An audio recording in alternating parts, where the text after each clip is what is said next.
Hey guys, I'm Katie, or KB Does Piano, and this week we're going to be going through page 48 through 53. So we're going to be doing a lot of pages.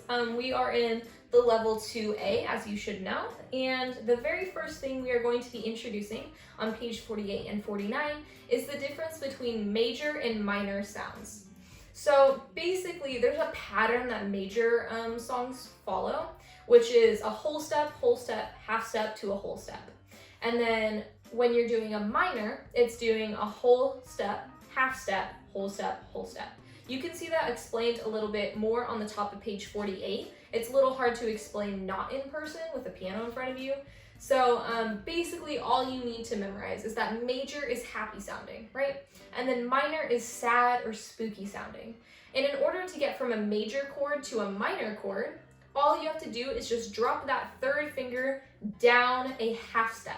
So normally it'll result in a flat, like C minor will have an E flat, but there's chords like D that already have a sharp on that middle finger. So all that will do is just make that sharp a normal note. So instead of playing F sharp in D, you'll play normal F, and then it'll become D minor. So there's a ton of chords. There's a ton of scales for you to explore on page 48 and 49. So make sure you just play through those, hear how they're supposed to sound. You'll hear the difference very clearly between major and minor sounds, and so it's really good to try and train your ear to that. That way you know when you're playing a song wrong. So if you go ahead and turn the page, this is a song that is exploring D minor.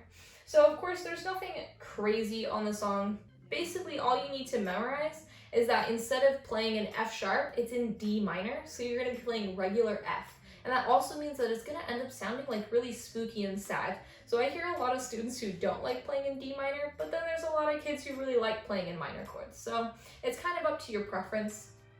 Up at the top on page 50, you can see that there's like 3 topics that we've kind of mentioned before. They're just like fancy terms that people write above music to kind of tell you how they're supposed to sound. So you've got Allegro, which means fast and lively, so you'll play it very energetically. And then you've got Moderato, which is just like moderately, it's slower than Allegro, kind of more calm. And then we've got Andante, which means walking speed. So it's very mellow, very somber, it's a little slower than Moderato.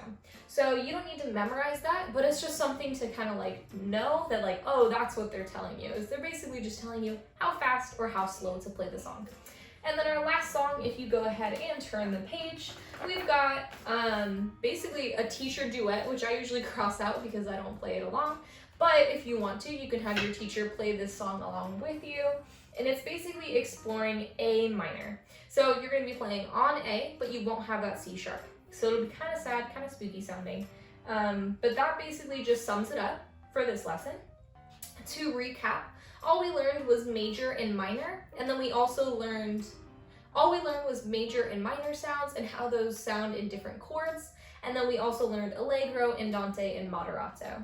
If you guys have any questions, let me know, and of course go check out my playlist to hear how all of these songs are played, and I'll see you guys next time. Bye guys!